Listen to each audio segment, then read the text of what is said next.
नमस्कार. महाराष्ट्र योजना कॉर्नरमध्ये आपल्या सर्वांचे स्वागत आहे.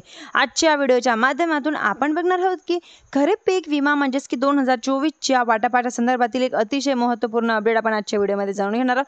त्याआधी तुम्ही जर माझ्या चॅनलवरती पहिल्यांदा आला असेल चॅनलला लाईक, सबस्क्राईब आणि शेअर करायला विसरू नका. चला तर तुमचा जास्त वेळ न घेता आपल्या व्हिडिओला सुरुवात करूया. बुलढाणा जिल्ह्यातील पात्र असलेल्या शेतकऱ्यांच्या खात्यांवरती पीक विम्याची रक्कम वितरित व्हायला सुरुवात झालेली आहे. म्हणजेच की आता खरीप हंगामचा जो 2024 मध्ये बुलढाणा जिल्ह्यातील 600 कोटीपेक्षा जास्त रकमेचा पीक विमा मंजूर करण्यात आलेला आहे. ज्यांच्यापैकी आपण पाहिलं होतं की शेतकऱ्यांच्या जवळजवळ 334 कोटीच्या आसपासची रक्कम शेतकऱ्यांच्या खात्यांमध्ये वितरित व्हायला सुरुवात झालेली आहे. परंतु आता खूप मोठ्या प्रमाणात म्हणजेच की पीक विमा वितरण होणं बाकी होतं. राज्य शासनाच्या माध्यमातून आवश्यक असलेलं पूरक अनुदान जवळपास 121 कोटी रुपयाचं हे पीक विम्याचं कंपनीला देण्यात आलेलं होतं. त्यानंतर आता शेतकऱ्यांच्या खात्यांमध्ये पीक विम्याचं वितरण केलं जाईल अशा प्रकारच्या शक्यता वर्तवण्यात येत होत्या.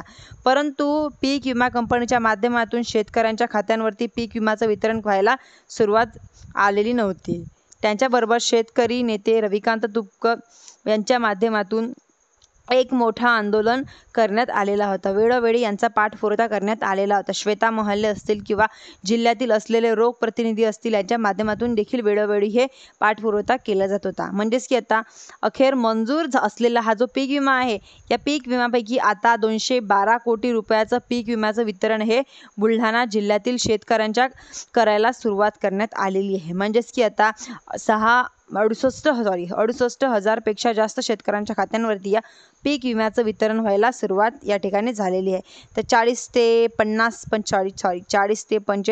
पीक विमा हा बुलढाणा जिल्ह्यातील शेतकऱ्यांना वाटप होणं गरजेचं आहे. म्हणजेच की धन्यवाद.